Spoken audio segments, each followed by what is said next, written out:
one of the advantages of video is I can stop and get things off my chest, so to speak, and I just have to do that right now. We've been in a conversation here at Central Dallas Ministries with a Fortune 500 company. If I mentioned the name of the company, you'd instantly know the brand. They have a goal of bringing to bear their business expertise with a desire to enter into a partnership with a nonprofit organization like ours to engage in social enterprise with a bottom line that's segmented with concerns for profit, for the environment, and also for the social health and fabric of the neighborhood where they locate their business. We're talking right now about some sort of factory environment that would create 100 jobs. Included in that 100 employment slots would be slots for child care workers who would provide a child care benefit to the employees who have children. It's been an exciting conversation that started last fall, and we had our sort of next iteration of meetings today. It's interesting, this big company wanted a meeting with community people. And so a couple of weeks ago, we put the word out to our various community operatives, if you will, and we assembled a group of 22 individuals this morning who sat for almost 2 hours and talked to these business people about their community, their lives, what their goals and aspirations and desires were. One of the representatives from the big company started our conversation after we'd had introductions with this sort of prompt: what could be done in your community to elevate the health and life of the community? And he went on to say, don't limit it to our business, and they're in a particular business segment or sector, if you will. But he said, just think in terms of what would elevate the community. And so people instantly started talking about issues of nutrition and housing, affordable housing, public education, jobs for teenagers during the summer especially, options for higher education for kids. But the predominant conversation was about employment. Give us jobs. That's really what we want. And so, for the next almost 2 hours, the folks that were in that room talked about the nature of their community. One young man, less than 25 years old, who works and also tries to go to school, to go to college, made a statement that was just really so wise and telling. He said, our neighborhood is not suffering from a lack of wanting to do better, but we're just suffering from a lack of, period. There's so many things missing in the community that the desires of the people cannot be realized. I think most people who come to low-income neighborhoods and look at low-income people or poor people, as we often say, just simply don't understand the forces that folk have to deal with in those environments. And so it's not a lack of want to, it's just simply a lack, period. Somebody said, you can't do much good or avoid much evil without money. And so employment is clearly one of the things we've just got to work on. Another one of those that were involved in the conversation made the statement that we need forces of encouragement in our community because there's so many forces of discouragement. We don't need any more judgment or discouragement. What we need is encouragement, and we need a force of encouragement in order to turn the community around.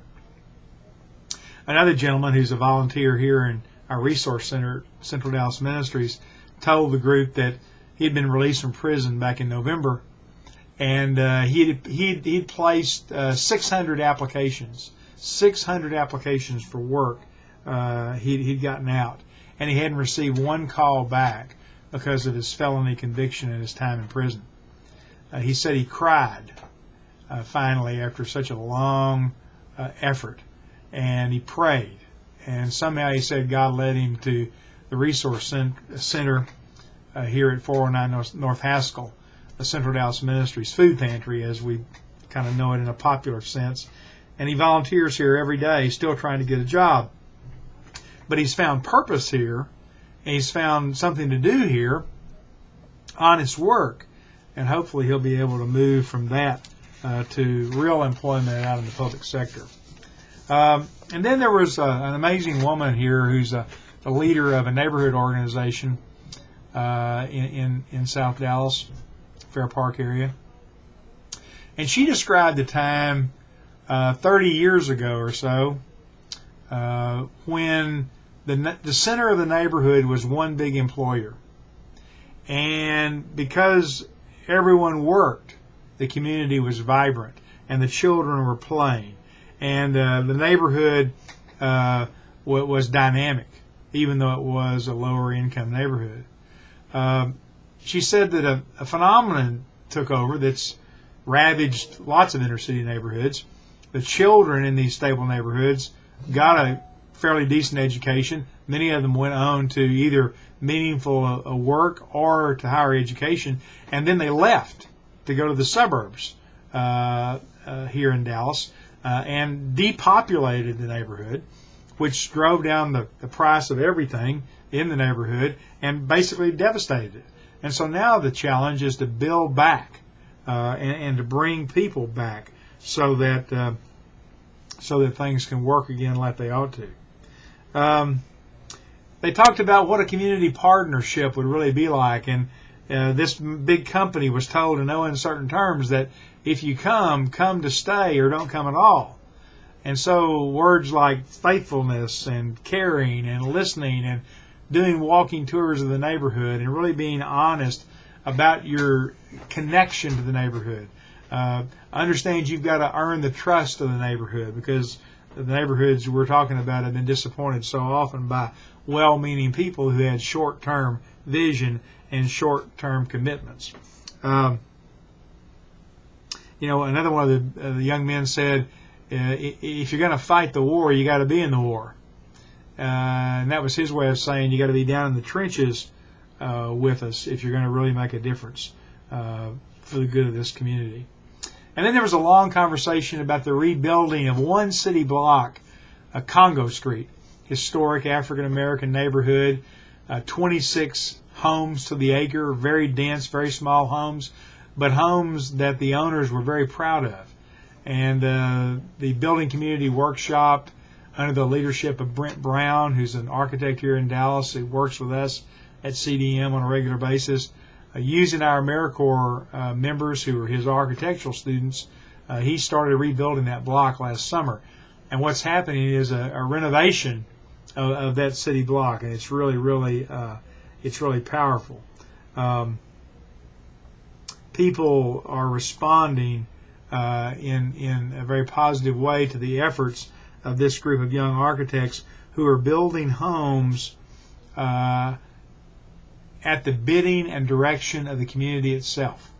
Brent made the comment that we don't do anything in this redevelopment project unless we ask the people and until we get the approval of those who are going to live there. Yesterday, it's interesting, a comment was made to me by one of our partners who's a good friend.